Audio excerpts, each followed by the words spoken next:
Welcome to Section 420, Talkin Yankees, the podcast. Well, the Yankees fall short of winning the AL East crown, so we're going to have to settle for the wild card, but got to get a renewed chapter with the rivalry with the Red Sox, as the Yankees will host the Red Sox in the wild card this week at Yankee Stadium. So kind of reflect on the whole thing and kind of, maybe also rub salt in the Mets there. Obviously, the Mets falling short, needed to win against the Marlins, and they got the help they needed because the Brewers did beat the Reds there. But again, the Mets also needed to win their game, so fell short there. So this will be a little bit of a mixed bag episode. We have a little, happy to make the playoffs, but obviously wanted the AL East crown, but also maybe if you wanted to just throw salt in the wound of Met fans, I guess maybe we could do that as well here. So a little mixed bag wild card episode for you. But before we get started, make sure to subscribe to this podcast. Section 420 Talkin Yankees, the podcast. We'll have updates, probably doing it after each game there. Again, kicks off Tuesday night on the 30th.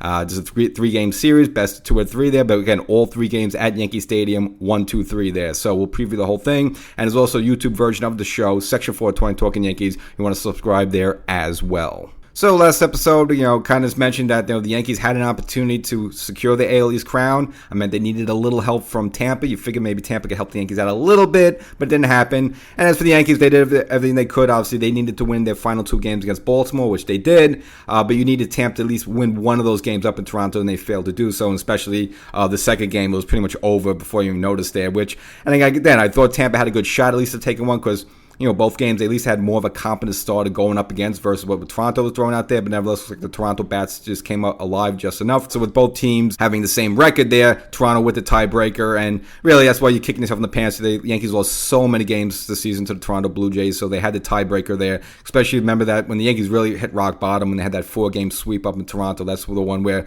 the series with Clark Schmidt ended up hurting his elbow then and ended up needing Tommy John surgery there. So, and again, that was probably one of the low points for the Yankee season there. But again, Yankees finished strong, kind of on an upswing. And even the final game for the Yankees, obviously at that point, they didn't know Toronto's going to, I'm sure they're looking at the scoreboard. And interestingly, what baseball did this final season, had pretty much all the games at 3 o'clock. So pretty much, these are all boom, boom, boom, boom, coming in one after another there. So you see that you're losing maybe, but still the Yankees fought hard. Tight game, win 3-2 over Baltimore. 2 home runs by Ben Rice. Decent enough pitch game by Luis Gil there. And even a good play there in the 6th. Fernando Cruz with runner on third. They gets a little tap it at the mound there and makes a quick flip to the home plate. They gun down the runner there. And of course, in the bottom of the 8th, Ben Rice hits the go-ahead home run. And then, of course, in the top of the 9th there, Bednar, the closer, with a runner on second base, able to get a strikeout to end the game there. And again, at least you finish the season the best you could with your head up there. You take the win. There's nothing else you can do at that point. And then you just kind of look, not say lick your wounds, but just move on and face the fact, all right, you like the first round bye. You'd like to maybe rest up some of your pitches and players a little bit, but it is what it is. And sometimes maybe it's not the worst thing in the world. The Yankees do get a game off Monday there to sort of just to rest up a little bit, and you jump right back into it. And honestly, maybe that's the better thing. Because, if you look like, versus is waiting around for a week and then, some of you guys get stiff, get cold, maybe some of the pitches lose their feel a little bit. So in a way, maybe you want to jump right back in the fire. And as right now, the Yankees are hot on a 7-game win streak. They got the final game in Baltimore. They swept the White Sox at home and also now swept the Baltimore Orioles at home there. So it might be the better thing to stay hot and play, only take the Monday off and jump right back into the fire while the getting's good there. So yeah, I'd rather have the AL East crown. But again, this might not be the worst thing in the world. Now, again, going up against the Red Sox, who've also played the Yankees tough this season, and the matchup is going to be a rematch of the last time the Red Sox visited the Yankees. And it's going to be Garrett Crochet versus Max Fried, and unfortunately the Yankees had to take a 1-0 loss in that one. And you're probably going to look at it at a sort of similar situation again. 2 top pitchers there, 2 tough lefties, throw high 90s, and we know the whole thing. And Max Fried right now also on a good upswing, pitching probably the best as he's been. Obviously had that little kind of a blip in the screen there and going to the middle of the season there, but definitely has recovered now and has kind of been the Max Fried who we had in the beginning of the season there with a low ERA, going 6-7 innings again. So it's going to be a tough matchup for the Yankees, but you just like the fact at least the Yankees are the home team all 3 games. Obviously, if the Yankees lose the first 2, then they're on the outs there. So, again, this is it's a 3-game series, but whoever wins 2 obviously takes it. The last time they faced Red Sox was only a couple of weekends ago. They took 2 out of 3 up in Fenway there, and I don't think it makes a difference either way. I think the teams are pretty much evenly matched up there. Yankees might be slightly better there, but again, a team needs to have 2 good games, and that's really it there. So all things being considered, and where we were maybe back in early August, where people just almost giving up on this team, they kind of looked lifeless.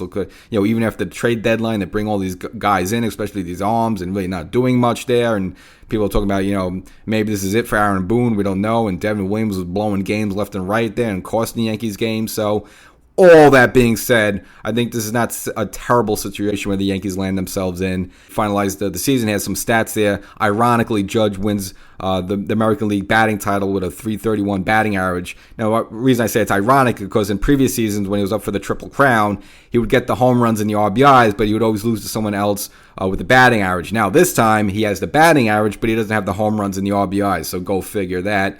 Also in this game, Caballero with his league-leading 49th stolen base in the game. He also got picked off second base, which is a big no-no there. And also Judge, I never really got to mention on these previous podcast episode, Judge is also now setting a new record for most intentional walks in a season. So, Aaron Judge there, well, a little bit more history, which I don't know if they makes anything to do with his MVP consideration, but it kind of does there because you show that how many teams just don't want to face the guy there. So I think the writers also have to take that in consideration. So, maybe if he got pitches to hit more, he might even have more home runs and might even have a higher ERA there. So just another kudos to Judge. But getting back to this wild card series, you finish on a strong note. You won 7 games in a row. The team is hot right now. A lot of guys are hitting well. Judge is hitting well. Seems healthy. Stanton's launching home runs. Okay, he didn't have one in his final game, but he seems like he's got his home run stroke back going there. Ben Rice is looking good. So you got a lot of good things going to this game there. You're going up against a tough lefty, but I have a good feeling about the Yankees in this series overall. To say they're playing good right now. They took 2 out of 3 against the Red Sox last time, judging with a first-inning home run against Crochet. They won that opening game Friday against Crochet, so it's not like they have Crochet in their head. It's like, oh, man, we can't beat this guy. You just beat the guy, or at least to beat the team a couple of weekends ago. So, I don't think the Yankees would be scared, nor I don't think the Red Sox would be scared of the Yankees with the Yankee Stadium crowd. And I just think it's a little funky there because it's just like the playoffs are so sudden upon us where I don't know how the crowd is going to be. Are they going to be able to turn up into playoff mode right away? Or is it going to be kind of a ho-hum Yankee Stadium crowd there? So, interesting to see how that's going to be Tuesday night. But again, I do like the Yankees' chances in the series just because they're throwing the ball well. They're hitting well right now. The bullpen looks pretty solid. Even Devin Williams is doing slightly better there. I mean, I'm not going to put him in a big spot there, but a lot of good signs point to the Yankees have a good, successful series here against the Red Sox. So you could take that first game, obviously, puts you in the driver's seat. And I just you like the fact that all 3 games are at Yankee Stadium. So, if they need be, they kind of get that last at-bat, that final walk-off opportunity. And as for the rest of baseball, quite fittingly, the other wild card series is going to be between the Tigers and the Guardians, because ironically, the Guardians is the way they stormed back the season to get themselves, they were out of it. Around the trade deadline. So, but again, had a strong finish to the season, and the Tigers were kind of choked away the Central there pretty close to it. So those 2 teams will lock up in that. Seattle, with their record, they get a bye in the West, so they get to chill out a little bit. Houston eliminated from the postseason, so if you're a Yankee fan, you'll be happy there because, maybe you'd like to beat them, but then again, maybe you just don't want to see them at all. I know the Yankees have handled them much better lately, but this has been a bad omen for the Yankees in the postseason, so if you don't have to see them, you have to go through them. All the more better. Obviously, if you're the Yankees, I'd rather, if they even get to that point, let's just not count our chickens before they hatch there. I'd rather play Seattle down the road than have to go into play Houston there. There's too many bad memories, and I don't have anything to do with it. The winner of the Yankees-Boston series will go to play in Toronto, and then, of course, the winner from that will go on to move on. And so the winner between Detroit and Cleveland will go play against Seattle, and then the winner of that will go to the league finals there. And as for the rest of the baseball, I guess to take a quick peek there in the National League, the Phillies, they locked in a bye, as well as the Brewers, so those are 1 and 2 seeds teams, so those teams will chill in the background there. Hard to even say this is possible, but actually the Dodgers of all teams, so they're going to actually, they're a 3rd seed team. We're just used to them always being like a top seed, 100-win team there. They won the NL West, but they're going to be the number 3 seed, so they're going to play the 6th seed Reds, who were battling the Mets for that last spot, but the Reds ended up getting it, just mainly because they had the tiebreaker, so they same situation with the Yankees-Toronto. Both the Reds Mets finished the same record, but the Reds had the tiebreaker against the Mets, so the Reds are the 6th seeded team. They will visit the Dodgers. The winner of that plays the Phillies, and then last but not least, we have the Padres and the Cubs. Cubs 4 seeded, Padres 5 seeded. The winner of that will go play the Brewers, and of course then those teams will move on there. So we finally got the playoff bracket set. We know who's going to face who there, and the Yankees got opportunity now to go on a little revenge tour. The Red Sox pretty much have handed the Yankees their backside for the good part of the season. And now, the Yankees took the last 2 out of 3 at Fenway, and now have an opportunity to stick it to the Red Sox. So, it's in front of them. And if they could move on to the next round, they would face the Blue Jays, who, again, the Yankees owe the Blue Jays one as well. Now, the Yankees took 2 out of 3 the last time the Blue Jays came here to the Bronx, but Blue Jays have smacked the Yankees around it. They've been running their mouth. We have the whole stuff with Guerrero and remember Manoah, who's now been DFA'd from the Jays, but a lot of bad blood between both teams nevertheless there. So, the Yankees have an opportunity to go on a little revenge tour against some of their fellow AL East partners there. And again, since I promised you, we don't want to leave out the good part. That's, of course, the Mets, the generational talent that is Juan Soto, getting his $54 million a year, and the Mets with one of the higher payrolls in the entire league, not even making the playoffs, not even qualifying for one of the 3 wild card spots there, and quite of a stunning fashion. And they teased you a little bit. Obviously, they lose the Friday game in Florida. Then you figure out they're all done there, and then out of nowhere, where their pitching looks completely in a disarray, get a 5-0 one-hit shutout against Florida, and if you're a Met fan, maybe gives you a glimmer of hope again. The script absolutely flips on the Sunday game.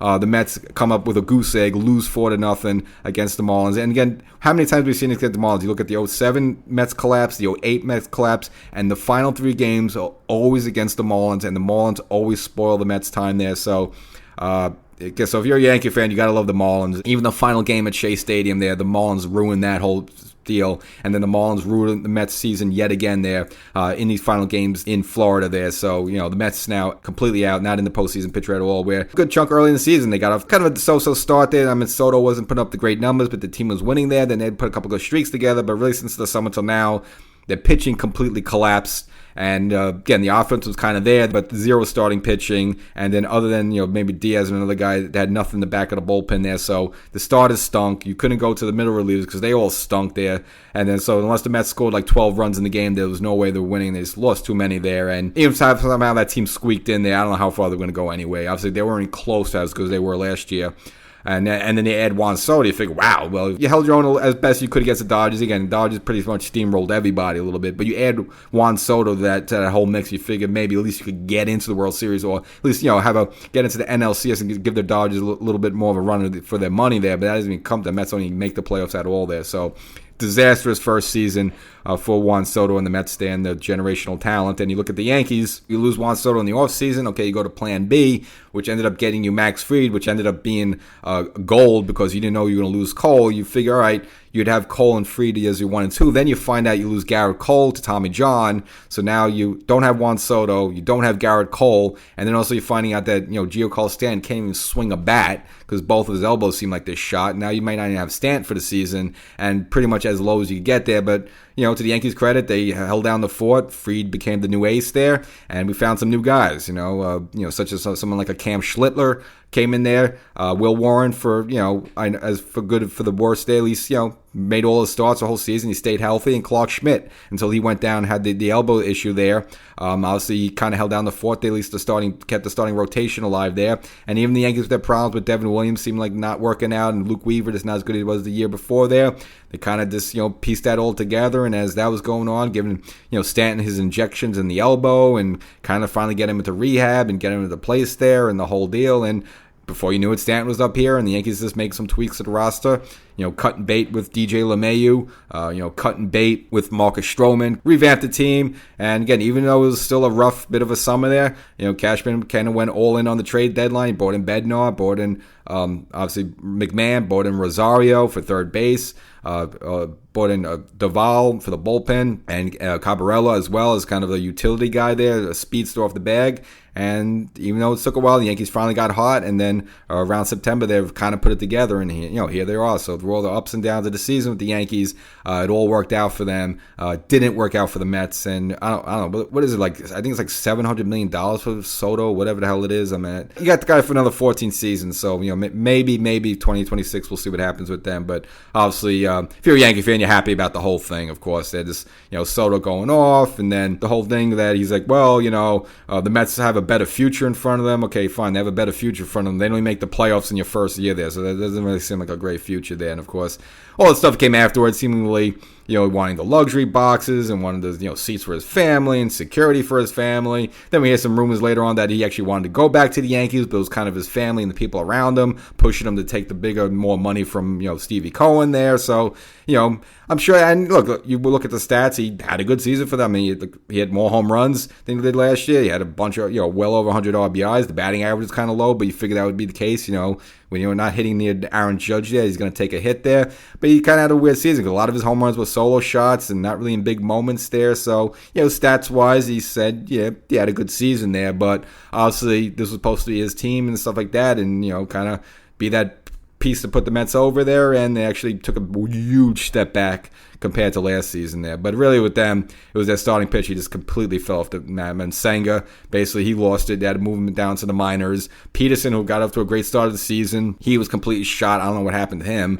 And then they had the whole experiment. I mean, you take Clay Holmes, which the guy's been in a closer role for the past 2.5 years, been a bullpen guy. Now you make him a starter again. It's like, okay, even if the stuff is good, like how far do you think he's going to go? He doesn't have, his endurance isn't built up to where he was maybe in 21 when he was like kind of he started as a starter for the Pittsburgh Pirates there. So you're asking the guy to do something he hasn't done like almost 3-4 years there. So how long do you think that was going to go for? And then obviously they signed Frankie Montas to a 2-year deal, and then okay, got a good start last year with the Reds. They got traded to the Brewers, didn't have a big impact, but I mean, Frankie Montas, again, the guy's best years was like, 6 years ago with the Oakland A's. I mean, that's another bad decision by the Mets there. So you roll the dice on those guys. Then you have Sean Manaea there with his elbows and chips in the elbows. The Mets did nothing at the trade deadline of really any substance, where they bring like Cedric Mullins and a bag of balls or something. They did nothing there. And so, I don't know, the Mets, seemingly, they brought some good pitchers like McClain and so forth. So maybe that helps with the Mets' future, but they didn't make any big moves. And clearly they needed help with starting pitching, and they didn't do anything there at all. So, the Mets rolled that out there, and unfortunately just lost too many games, and then put their hands in the fate of other teams like the Reds and so forth, and they couldn't even, but even with that in mind, they couldn't even clean up their own mess there, and dropped 2 out of 3 against a Marlins team, had nothing to play for other than spoiling the Mets, which seems to be their best thing they do in their history there. So that was the weekend, the final weekend of the season for the Yankees. Get a game off, and again, I think this might actually turn out to be the better thing, just to stay. If the Yankees are hot right now, maybe you don't want a week off. You don't want to have to not play a game until Friday, Saturday. You want to jump right back into the fire, so the Yankees will do that. So that all kicks off Tuesday evening. The Yankees will host the Red Sox, and let's see, maybe it's a thrilling series. And the Yankees owe the Red Sox one. The last game, I guess they had the 1-game wild card. That was in 2021. That was the Nathan Eovaldi shutting down, out pitching Garrett Cole, and the Mets winning 2-0 there. Again, that was back when there was only 1 game, one and done. So the Yankees owe the Red Sox one. So hopefully, this time around the Yankees could shine in 2025. Catch you next time.